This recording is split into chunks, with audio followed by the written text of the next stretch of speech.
ഇന്ന് നമ്മൾ നല്ല ടേസ്റ്റി ആയിട്ടുള്ള ഒരു പായസത്തിൻ്റെ റെസിപ്പിയാണ് കേട്ടോ ചെയ്യുന്നത്. പുതുമയുള്ള ടേസ്റ്റൊക്കെ ഇഷ്ടപ്പെടുന്ന ആളുകൾക്ക് തീർച്ചയായിട്ടും ചെയ്തു വെക്കാൻ പറ്റുന്ന നല്ലൊരു ഗോതമ്പ് പായസമാണ്. സാധാരണ ചെയ്യുന്നതിൽ നിന്നും കുറച്ചൊരു വ്യത്യാസമായിട്ടാണ് കേട്ടോ ചെയ്യുന്നത്. ഇഷ്ടമാണെന്ന് വിചാരിക്കുന്നു. ഈ ഒരു വീഡിയോ ഇഷ്ടമാണെങ്കിൽ എന്തായാലും ആ ഒരു ലൈക്ക് ബട്ടൺ ഒന്ന് പ്രസ് ചെയ്യേണ്ട കാര്യം മറക്കരുത് കേട്ടോ. അപ്പോൾ കണ്ടു നോക്കിയാലോ.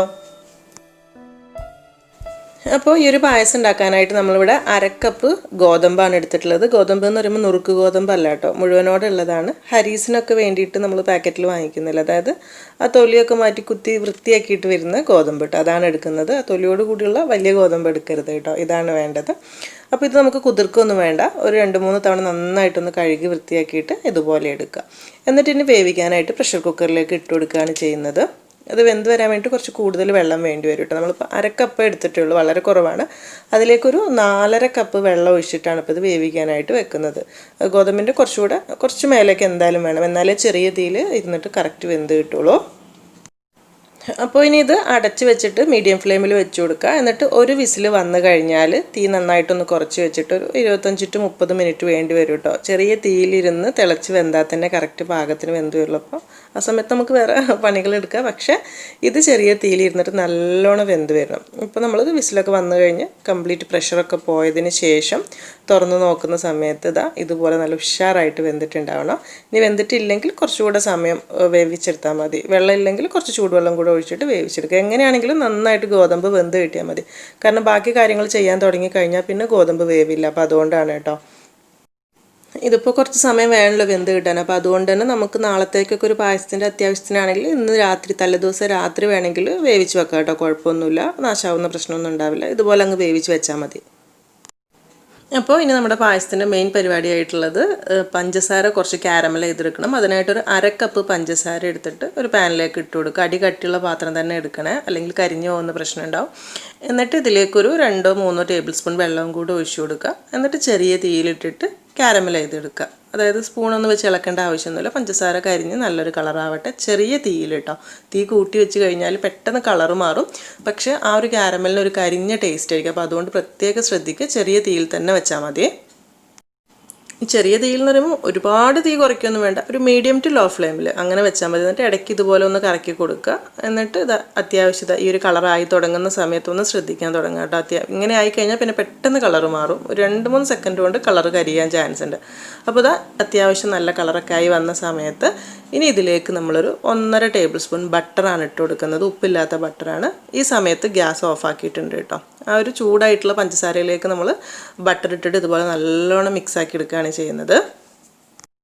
ഇപ്പം നമ്മൾ ഗ്യാസ് ഓഫാക്കാൻ പറയാൻ കാരണം എന്താണെന്ന് വെച്ചാൽ ഇനിയും ഇത് ചൂടായിക്കൊണ്ടിരിക്കുകയാണെങ്കിൽ പഞ്ചസാരയ്ക്ക് കൂടുതൽ കരിഞ്ഞ ടേസ്റ്റ് ആയിരിക്കും. അതുകൊണ്ടാണ് കേട്ടോ. ഇതിങ്ങനെ ബട്ടർ മൊത്തത്തിൽ അങ്ങ് മിക്സാക്കി എടുത്താൽ മതി. അപ്പോൾ കറക്റ്റ് നല്ലൊരു ടേസ്റ്റ് കിട്ടും.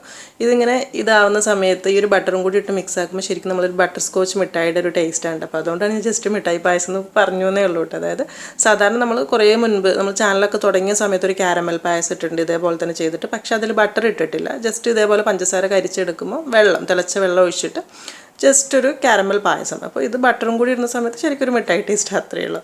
അപ്പോൾ എന്തായാലും നമ്മൾ ബട്ടറും പഞ്ചസാരയും കൂടെ കറക്റ്റ് മിക്സ് ആയിട്ട് ഈ ഒരു രീതിയിൽ കിട്ടിയിട്ടുണ്ട്. ഇനി ഇതിലേക്ക് നമ്മൾ വേവിച്ച് മാറ്റി വെച്ചിട്ടുള്ള ഒരു ഗോതമ്പ് ഉണ്ടല്ലോ, ആ ഒരു വെള്ളത്തോട് കൂടെ തന്നെ ഇതിലേക്ക് ഒഴിച്ചു കൊടുക്കുകയാണ് ചെയ്യുന്നത് കേട്ടോ. ഞാനിപ്പോൾ തീ കത്തിച്ചിട്ടില്ല, ഇത് മൊത്തത്തിൽ അങ്ങ് ഒഴിച്ചു കൊടുത്തിട്ട് ഇനി ഗ്യാസ് കത്തിച്ചിട്ടുണ്ട്. എന്നിട്ട് നന്നായിട്ട് മിക്സാക്കി എടുക്കുക. അപ്പോൾ കുറച്ച് ഒരു കാരമൽ ഇത്തിരി കട്ട പിടിച്ചിരിക്കുന്ന പോലെ തോന്നും, കുഴപ്പമില്ല. നല്ലോണം മിക്സാക്കി ചൂടാക്കി കഴിഞ്ഞാൽ രണ്ടും കൂടെ നല്ലോണം കറക്റ്റ് സെറ്റായിട്ട് കിട്ടിക്കോളും. ഇതുപോലെ നന്നായിട്ട് മിക്സാക്കി എടുക്കുക.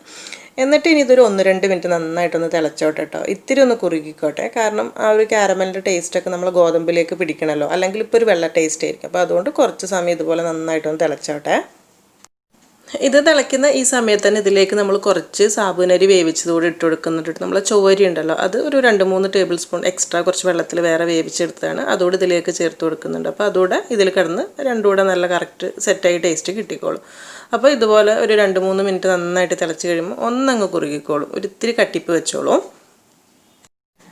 ഇനി ഇതിലേക്കുള്ള പാൽ ഒഴിച്ചു കൊടുക്കുക. പശുവിൻ പാലാണ് കേട്ടോ എടുത്തിട്ടുള്ളത്, തിളപ്പിച്ചിട്ടുള്ള പാലൊന്നുമല്ല. ഇതിൽ കിടന്നങ്ങ് തിളച്ചോളൂ.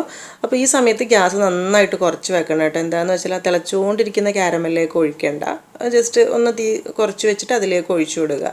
അപ്പോൾ നമ്മൾ ഒരു 600 ml പാലെന്ന് പറയുമ്പോൾ ഒരു 1/2 ലിറ്ററും കുറച്ചുകൂടെ കൂടുതലാണ് കേട്ടോ എടുത്തിട്ടുള്ളത്, നോക്കിയിട്ട് എടുക്കാം. അതായത് ഒരു 1/2 ലിറ്റർ പാൽ എന്തായാലും വേണം. പിന്നെ ജസ്റ്റ് മിക്സ് ആക്കി നോക്കിയിട്ട് ഇത്തിരി കൂടി ടൈറ്റ് കൂടുതലാണെങ്കിൽ കുറച്ചുകൂടെ പാൽ ഒഴിച്ചു കൊടുക്കുക. ഇനി പാൽ തീരെ കുറവാണെങ്കിൽ കുറച്ച് വെള്ളമായാലും മതി, വലിയ കുഴപ്പമില്ല. എന്നാലും പാലുണ്ടെങ്കിൽ പാൽ തന്നെ ഒഴിച്ചു കൊടുക്കുക. എന്നിട്ട് ഇത് മീഡിയം ഫ്ലെയിമിൽ ഇട്ടിട്ട് നന്നായിട്ടൊന്ന് തിളപ്പിച്ച് ഒന്നങ്ങ് കുറുക്കിയൊക്കെ എടുക്കണുണ്ട്. ഇനി പാലൊഴിച്ചതിന് ശേഷം അത്യാവശ്യം ചൂടായി തിളയ്ക്കാനൊക്കെ തുടങ്ങുന്ന സമയത്ത് ഇതിലേക്ക് മധുരത്തിന് വേണ്ടിയിട്ട് ഒരു 1/2 കപ്പ് കണ്ടൻസ്ഡ് മിൽക്കാണ് ചേർത്ത് കൊടുക്കുന്നത്. അത് ചേർത്ത് നന്നായിട്ട് മിക്സാക്കി കൊടുക്കുക. അത് മതിയാവില്ല മധുരം, കുറച്ചുകൂടെ വേണ്ടി വരും. അപ്പം നോക്കിയിട്ട് പഞ്ചസാര പാകത്തിനുള്ളത് ഇട്ട് കൊടുക്കുക കേട്ടോ. ഒരു 4-5 ടേബിൾ സ്പൂൺ മിക്സാക്കി നോക്കുക. നിങ്ങൾ മധുരത്തിനനുസരിച്ചിട്ട് ഇട്ട് കൊടുത്താൽ മതി. മധുരം പാകമാണോ നോക്കിയിട്ട് പാകത്തിന് പഞ്ചസാര ഇട്ട് കൊടുത്തതിന് ശേഷം ഒന്നുകൂടെ നന്നായിട്ട് തിളപ്പിച്ചെടുക്കണം കേട്ടോ. 2-3 മിനിറ്റ് കൂടെ ഒരു മീഡിയം ഫ്ലെയിമിൽ തിളച്ചോട്ടെ. കാരണം ആ ഒരു പാലും ബാക്കി കാര്യങ്ങളെല്ലാം കൂടെ ഒന്ന് സെറ്റാവണ്ടേ. ഇപ്പോൾ ഇങ്ങനെ തിളച്ച് വരുന്ന സമയത്ത് നമ്മൾ പായസം കുറച്ചൊരു ലൂസായിരിക്കും. അപ്പോൾ ഒന്നുകൂടെ ഒന്ന് കുറുകി കിട്ടാൻ വേണ്ടിയിട്ട് ഒരു ഇത്തിരി പച്ചരി കുറച്ച് മുൻപേ വെള്ളത്തിലിട്ട് വെക്കുക. 2 മണിക്കൂർ മുൻപേ ഒരു ചെറിയ കൈപ്പിടി ഇട്ട് 2 ടേബിൾ സ്പൂൺ മതി, കൂടുതലൊന്നും വേണ്ട. പച്ചരി അത് കുതിർന്ന് നമ്മൾ കഴുകിയിട്ടൊന്ന് കുതിർക്കാൻ വെക്കുക. എന്നിട്ട് ഇത് മിക്സിയുടെ ചെറിയ ജാറിലിട്ടിട്ട് കുറച്ച് വെള്ളവും കൂടെ ചേർത്തിട്ട് ഇതുപോലെ നല്ലോണം ഒന്ന് അരച്ച് പേസ്റ്റാക്കിയിട്ട് ഈ ഒരു പായസത്തിലേക്ക് നമ്മൾ ഒഴിച്ചു കൊടുക്കുകയാണ് ചെയ്യുന്നത്. ഒരിക്കലും ഇത് കൂടി പോകരുത് കേട്ടോ. നമ്മൾ ഇത്രയും പായസത്തിലേക്ക് വളരെ കുറച്ച് അളവിലേ ഒഴിച്ചിട്ടുള്ളൂ. പക്ഷേ ഇത് ഒഴിവാക്കുകയും ചെയ്യരുത് കേട്ടോ, സ്കിപ്പ് ചെയ്യരുത്. എന്താണെന്ന് വെച്ചാൽ ഈ ഒരു അരി അരച്ചതും കൂടി ഇതിൽ ചേർത്തിട്ട് ചെറിയ തീയിൽ കിടന്ന് നല്ലോണം വെന്ത് ഒന്ന് കുറുകി വരുമ്പോഴാണ് നമ്മളെ പായസത്തിന് കറക്റ്റ് ടേസ്റ്റ് കിട്ടുള്ളൂ. അല്ലെങ്കിൽ ഗോതമ്പും പാലൊക്കെ ഒരു വേറെ നിൽക്കുന്ന പോലെ ഒരു സെറ്റായ ടേസ്റ്റ് കിട്ടണമെങ്കിൽ ഇത് എന്തായാലും ചെയ്യണം കേട്ടോ. അപ്പം ഇത് ഒഴിച്ച് കഴിഞ്ഞാൽ ചെറിയ തീയിലിട്ടിട്ട് എന്തായാലും കുറച്ച് സമയം ഇതുപോലെ നല്ലോണം തിളപ്പിച്ചെടുക്കും കൂടെ വേണം കേട്ടോ. അല്ലെങ്കിൽ അത് വെന്ത ടേസ്റ്റ് ഉണ്ടാവില്ല, പച്ച ടേസ്റ്റ് ആയിപ്പോൾ. കുറച്ച് സമയം ഇതുപോലെ നല്ലോണം ഇങ്ങനെ തിളച്ച് വന്നു കഴിഞ്ഞാൽ അത് പാകത്തിന് വെന്തിട്ടുണ്ടാവും. ഇതുപോലെ നല്ലോണം ഒന്ന് തിളച്ച് കറക്റ്റായി കഴിഞ്ഞാൽ നമുക്ക് ഗ്യാസ് ഓഫ് ചെയ്യേണ്ട സമയമായിട്ടോ. കാരണം ഇനിയും ഇതിട്ട് കുറേ സമയം ഇരുന്ന് പാകത്തിന് കുടിക്കാൻ പാകത്തിന് കുറുക്കി എടുക്കണ്ട. കാരണം ചിലപ്പോൾ തണുക്കുന്ന സമയത്ത് ഒന്നുകൂടെ ഒന്ന് സെറ്റാവും, എന്തായാലും കുറച്ചുകൂടെ ഒന്ന് തിക്കാവും. അപ്പോൾ അതുകൊണ്ട് ഈ സമയത്ത് തന്നെ ഒരുപാട് കുറുക്കി എടുത്തു കഴിഞ്ഞാൽ തണുത്ത് കഴിഞ്ഞാൽ ഭയങ്കര കട്ടിപ്പായി പോകും. ലാസ്റ്റ് നമ്മൾ ഇതിലേക്ക് കുറച്ച് ഏലക്കാപ്പൊടി ചേർത്ത് കൊടുക്കണം കേട്ടോ. ഫ്ലേവറിന് വേണ്ടിയിട്ട് പാകത്തിനുള്ളത് ചേർത്ത് കൊടുക്കുക. ഞാനൊരു 3-4 ഏലക്ക എടുത്തിട്ട് ഇത്തിരി പഞ്ചസാരയും കൂടെ ചേർത്ത് നല്ലോണം പൊടിച്ചെടുത്തിട്ടുള്ളതാണ്. അപ്പോൾ അതുകൂടെ ചേർത്തിട്ട് നല്ലോണം ഒന്ന് മിക്സ് ആക്കി എടുക്കണം. അതുപോലെ തന്നെ ടേസ്റ്റ് ബാലൻസിന് വേണ്ടിയിട്ട് കുറച്ച് ഉപ്പ് ഇട്ട് കൊടുക്കുക. അപ്പോഴാണ് എല്ലാം കൂടെ കറക്റ്റ് ഒന്ന് സെറ്റായിട്ട് കിട്ടുള്ളൂ. ഇതിപ്പോൾ കാണുന്ന സമയത്ത് കുറച്ച് ലൂസാണോ എന്ന് തോന്നും, പക്ഷെ കുഴപ്പമില്ല കേട്ടോ. നമ്മളൊരു 5 മിനിറ്റ് അടച്ച് വെച്ചെടുക്കുമ്പോഴേക്കും കറക്റ്റ് സെറ്റ് ആയിക്കോളും. ഇനിയിപ്പോൾ ഇതിലേക്ക് കുറച്ച് കാഷ്യൂ മുന്തിരിയൊക്കെ വറുത്തിടാനായിട്ട് പാകത്തിന് 1-2 ടേബിൾ സ്പൂൺ നെയ്യ് ചൂടാക്കി എടുക്കുക. ആവശ്യത്തിന് കുറച്ച് തേങ്ങാക്കൊത്ത് ഇട്ട് കൊടുത്ത് മൂപ്പിച്ച് എടുക്കുന്നുണ്ട്. അതിൻ്റെ കൂടെ തന്നെ കുറച്ച് കാഷ്യൂ ഇട്ട് കൊടുക്കുക. പിന്നെ ഇത്തിരി മുന്തിരിയും കൂടെ ഇട്ട് നല്ലോണം വറവാവുന്ന സമയത്ത് നമ്മൾ പായസത്തിലേക്ക് ഒഴിച്ച് മിക്സാക്കി കഴിഞ്ഞാൽ നമ്മളെ പായസം സെറ്റായി. കാഷ്യൂ ഇതുപോലെ വറുത്തിടുന്നതിൻ്റെ കൂടെ വേണമെന്നുണ്ടെങ്കിൽ നമ്മൾ മുൻപത്തെ കാരമൽ പായസത്തിലൊക്കെ ചെയ്തതുപോലെ കാഷ്യൂ കാരമൽ ചെയ്തിട്ട് പൊടിച്ചിടുകയാണെങ്കിലും ടേസ്റ്റ് ഉണ്ട് കേട്ടോ. രണ്ടും രസമുണ്ട്, നിങ്ങൾക്ക് വേണ്ട പോലെ ചെയ്യാം. പക്ഷേ എന്തായാലും ഇത്തിരി നെയ്യിൽ വറുത്തിടണം, എന്നാലേ ടേസ്റ്റ് ഉണ്ടാവുള്ളൂ. പായസം ഉണ്ടാക്കി കഴിഞ്ഞാൽ ഒരു ചെറിയ ചൂടിൽ കഴിക്കുമ്പോഴാണ് ടേസ്റ്റ് ഉള്ളത് കേട്ടോ, അവർ ഉണ്ടാക്കി ഉടനെ കഴിക്കുന്നതിനേക്കാളും. അപ്പം ഇത് നമ്മൾ തുടക്കത്തിൽ പറഞ്ഞ പോലെ തന്നെ പുതുമ ഇഷ്ടപ്പെടുന്ന ആളുകൾക്ക് തീർച്ചയായിട്ടും ഇഷ്ടപ്പെടുന്ന റെസിപ്പി ആയിരിക്കും. എനിക്ക് പേഴ്സണലി നല്ല ഇഷ്ടപ്പെട്ടിട്ടുണ്ട്. പിന്നെ അതുപോലെ തന്നെ ഗോതമ്പ് വെച്ചിട്ട് തന്നെ നമ്മൾ തേങ്ങാപ്പാലും ശർക്കരയൊക്കെ ചേർത്ത് ഏകദേശം ഇതേ കളറിൽ വേറെ രീതിയിൽ നല്ല അടിപൊളി പായസം കുറേ മുൻപ് ചെയ്തിട്ടുണ്ട്. അത് കാണാത്തവരുണ്ടെങ്കിലും കണ്ടു നോക്കണം കേട്ടോ. അപ്പം ഈ ഒരു പായസം നിങ്ങൾ ചെയ്ത് നോക്കുന്നുണ്ടെങ്കിൽ ഫീഡ്ബാക്കൊക്കെ അറിയിക്കുക. അതുപോലെ വീഡിയോ ഇഷ്ടമായിട്ടുണ്ടെങ്കിൽ എന്തായാലും ലൈക്ക് ചെയ്യേണ്ട കാര്യം, ഷെയർ ചെയ്യേണ്ട കാര്യമൊക്കെ ഒന്നും മറക്കരുത്. അപ്പം ഇനി എന്തായാലും നല്ല റെസിപ്പി ആയിട്ട് പുതിയ വീഡിയോയിൽ കാണാം. താങ്ക്